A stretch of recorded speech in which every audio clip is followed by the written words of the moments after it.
Hey everybody, welcome to Monday, and welcome to another Q&A session answering questions people have been asking me about remote work. We've gotten a lot of those questions. We've done a number of things to ask for those questions. If you're joining us live in whichever channel, I hope that you would choose to share your questions or your comments as we go. We can note those and watch those. I have my able assistant Marlene here. Say hello, Marlene.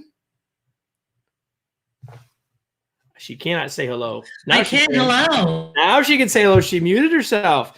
Now she can say hello. Anyway, so if we get questions on the LinkedIn side, she will let us know. But I do have 4 questions that people asked me last week. I've got a lot. We got a ton of questions last week on a live session that we did at the end of a series of mini webinars. So I'm going to be going to some of those throughout the course of this week. But my perfect wish is that you'd be here live, you'd have a question, you'd share it, and we'd go from there. Okay, so, but I have 4, and that's where we're going to start, unless we get things from you. Questions people have been asking us. Before I get to it, though, let me just make an observation. These questions, as you hear them, they're valid questions, they're important questions. And one of the things that's starting to happen is that some of the questions we're starting to get are about remote, but they're really about work. And which I think is a good sign, is that we're getting some semblance of, we're figuring a little bit of this out, even though we don't have it all figured out. And there's lots of people starting to think about transitioning back at some point in the future. I'll get to some of those questions probably tomorrow. But for now, Donna asked us this. Donna asked, how can we support team members that feel they're not being productive to do their role on the team? Well, I think Donna's question is a really good one, because in pretty much every organization that I've spoken with people who have moved to remote as it relates to the pandemic and the shutdown, what we're finding is that there's a big disparity in the workload of different people, right? So if there may be some people who are really struggling with the move to remote, there may be some people that their particular role is hard to do remotely. There may be some people who are having the productivity challenges because they're wearing a bunch of other hats, like trying to be a teacher and a mom or a dad while they're trying to do their work. So there could be lots of reasons why. So the first thing that I would say is how to support these team members depends a lot on what the reasons are, right? And so if Donna is asking this as a leader, I would say I got to know more about where my folks are so I can start with empathy and then move to the work. If Donna is a team member and I say I want to support my colleagues, which is really great, we got to again understand where they're actually at. Make sure we're clear about what our role is versus our leader's role is and all that.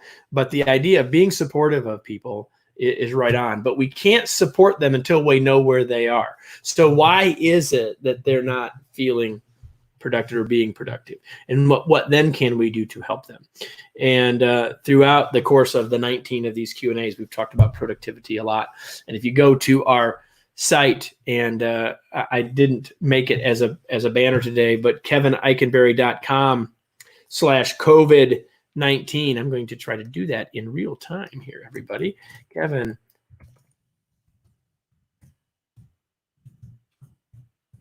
Hopefully I can actually type, and it appears that I can.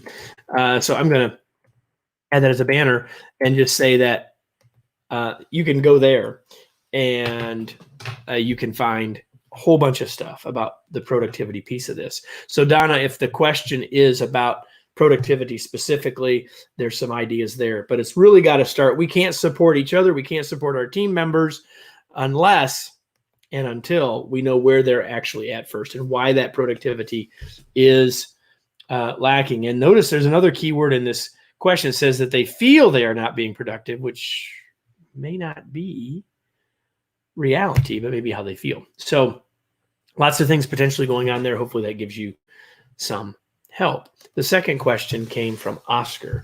And Oscar said, in working remote, what suggestions for looking presentable on a video conference call?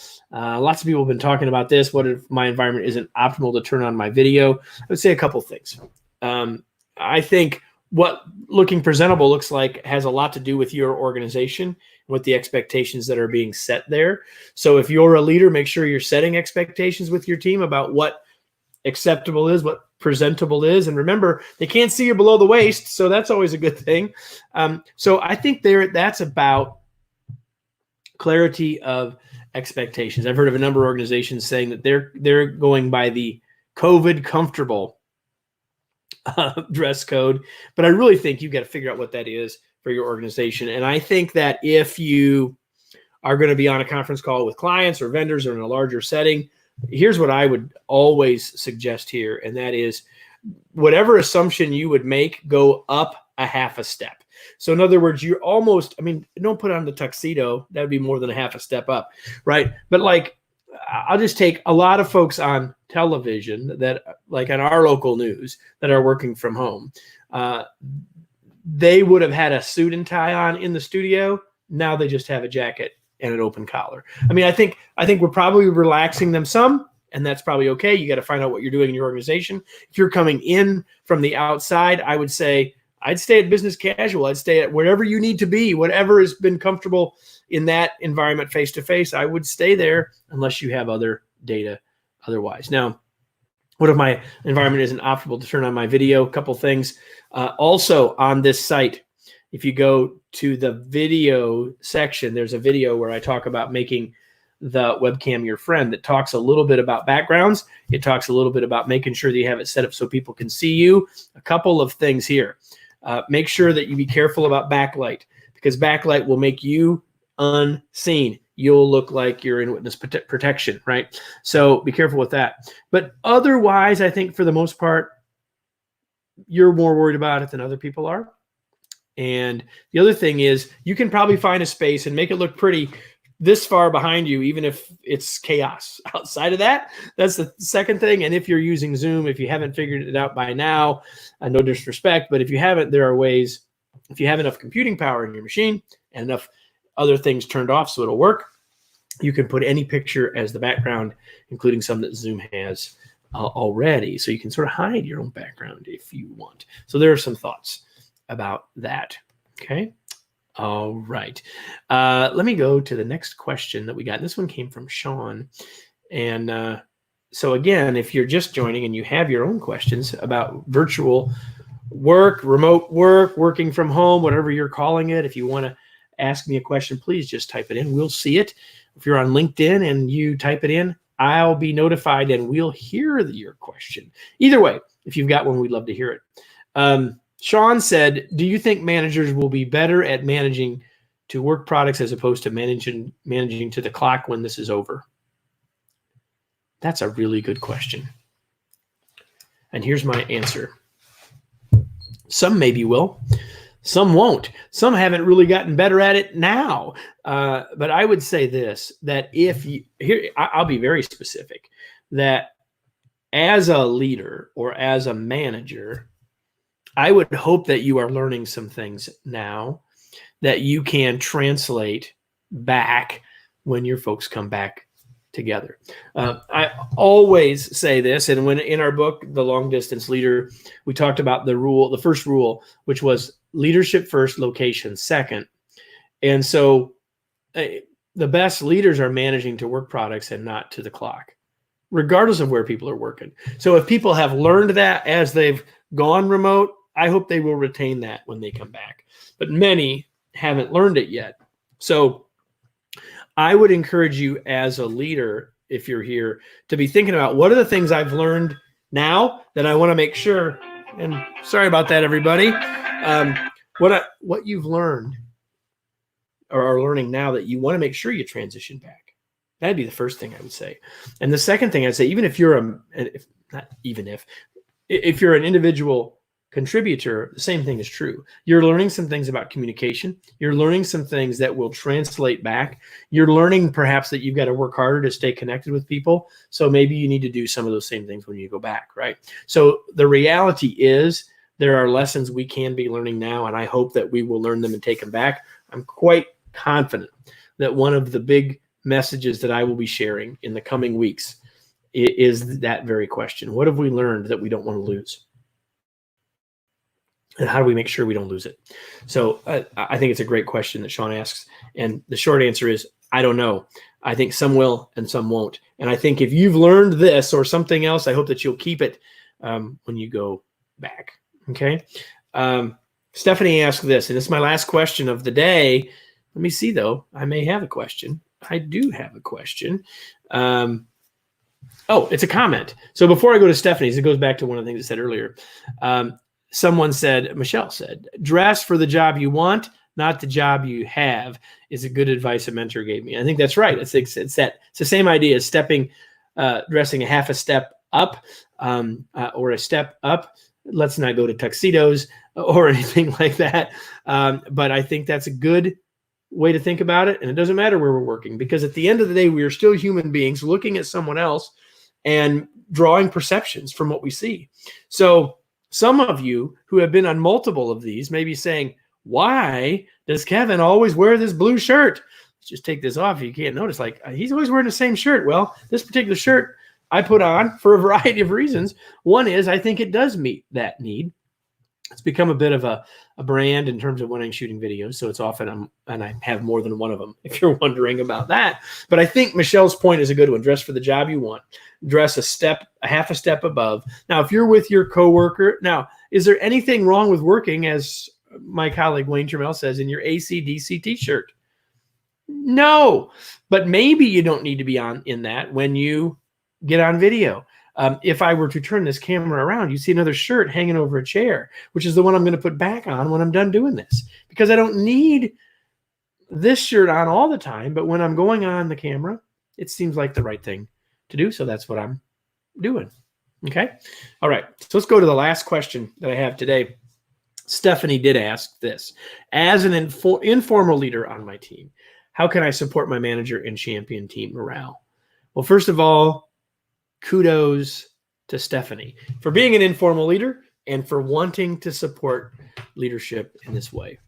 The way that we champion team morale, doesn't matter what our position is first and foremost to be modeling the behaviors that lead to the morale that you're after, right? So, and if you are, as Stephanie is, an informal leader, that is fantastic.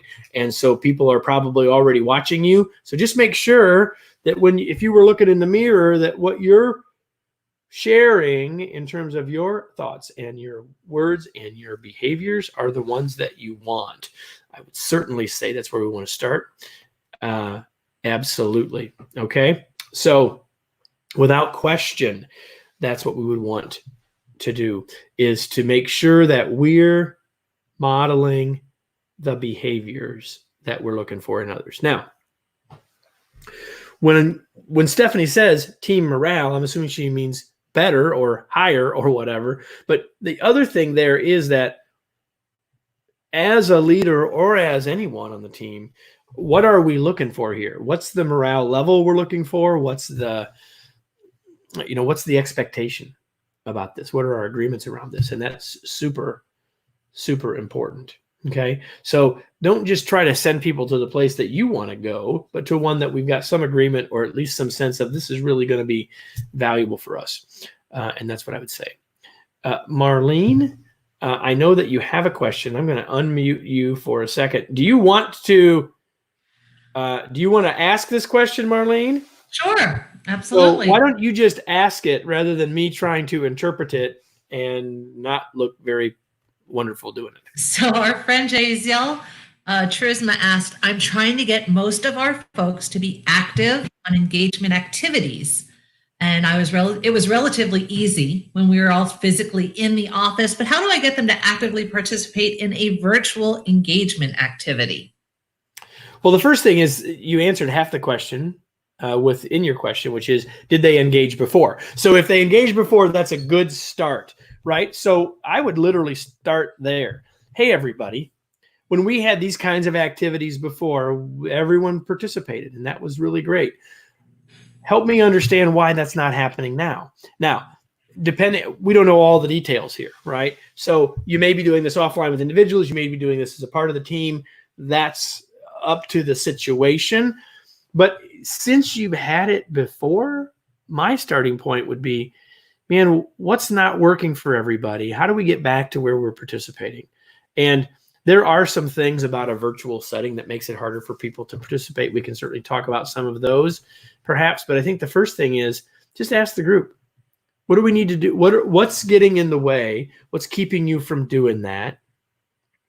And what can I or what can we do to help remove those barriers so we can get the level of engagement, participation, whatever that would be, back to where it was? So rather than assuming that I have all of the answers for you, my answer would be ask the group, first of all. Now, if it is somehow you think about the technology and the use of the technology, you could do some of the things that Wayne and I talk about a lot. And one of those is to be more patient.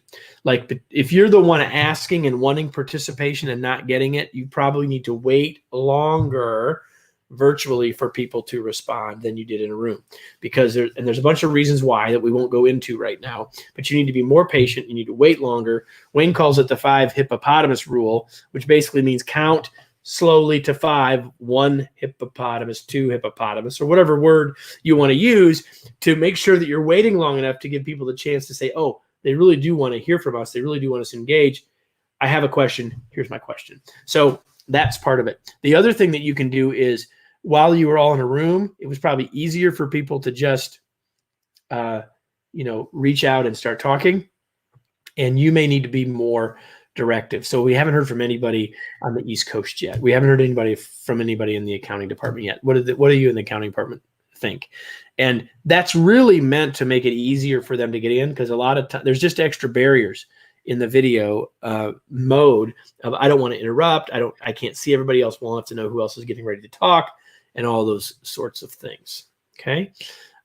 So hopefully that's helpful. I don't know. Is there a follow-up there, Marlene? Go ahead. There's a little bit of a follow-up, because I asked him for a little bit more information, and he said, they're 100% working remotely, like most of us are now.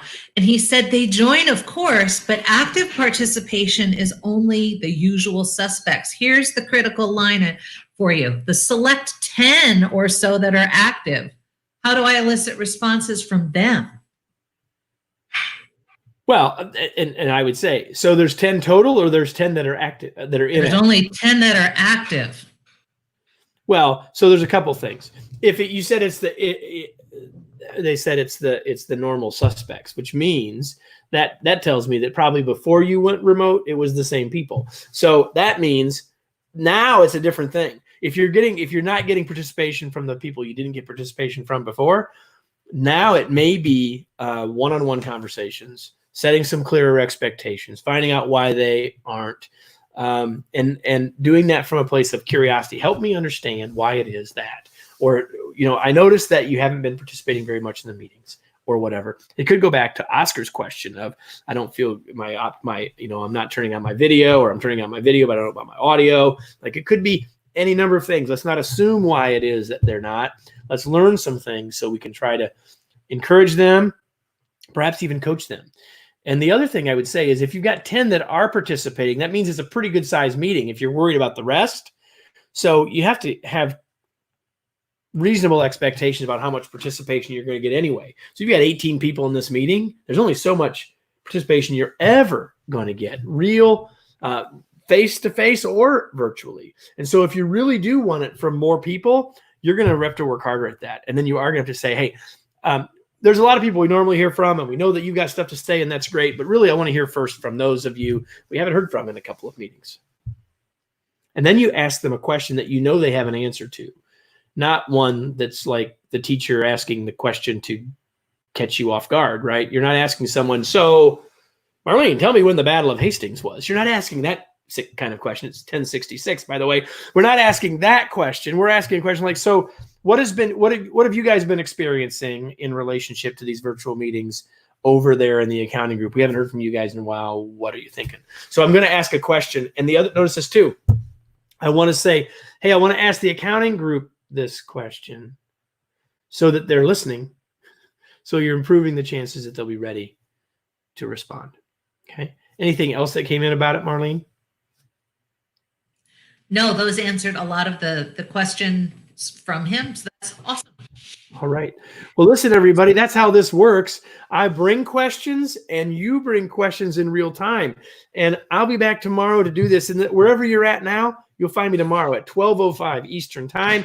I'll be back for number 21 in this series. Again, bringing some questions with me and answering the questions that you've got. Hope you'll join me. And if you're watching this later, you can still add your comments, and we will be watching those and using those. So you could add a comment or a question wherever you're watching right now, after, because you're watching it after this was live. Just put the question in there and we'll get it. All right. Thank you, everybody, for being here. Thanks, Marlene, for being my able assistant. And we'll be back tomorrow. Back tomorrow, 12:05 Eastern Time. We'll see you then, everybody. Thanks. Until then, be safe, be well, be remarkable.